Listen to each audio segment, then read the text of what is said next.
Hello again, good to see you. A few weeks ago I spent a really interesting few days in Vienna for the EPCA annual meeting. And if you're in Europe and you're involved in the chemical supply chain and you weren't there, I do want to know why, because everybody else was there, thousands of people. And the theme of the annual meeting was on sustainability, how petrochemicals can contribute to smart cities, climate resilient operations, and the role of digitalization and innovation in all that. Some really interesting, very high level speakers as well.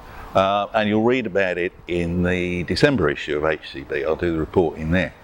But when I'm going around and talking to people, especially in the supply chain, the topic that's right at the top of their list, it's not digitization, it's not sustainability, it's where am I going to get drivers from?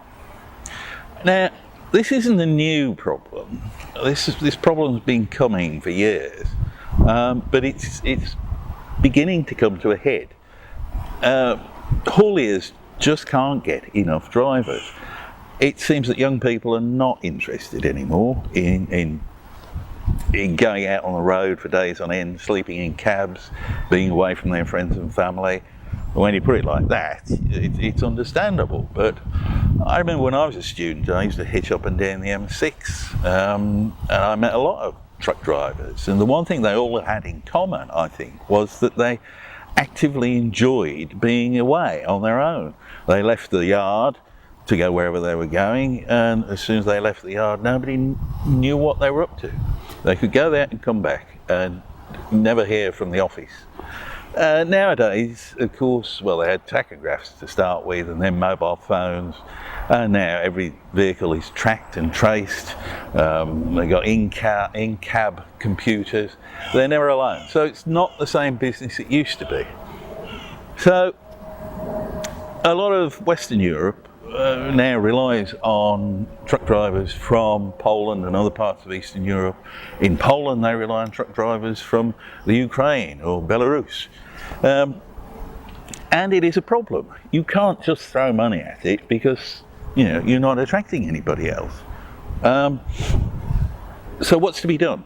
Well, one of the comments that kept cropping up was, drivers want to drive, they don't want to sit in a traffic jam, and that's a problem, congestion. The other thing they don't want to do is sit around at the loading point waiting for somebody to put the goods on their vehicle, and that's something where something can be done. How you're going to force shippers to make goods available promptly, I don't know, but charging them for it and charging them more for it might be a start. I suspect we'll talk about this more at the Editor annual meeting at the end of November.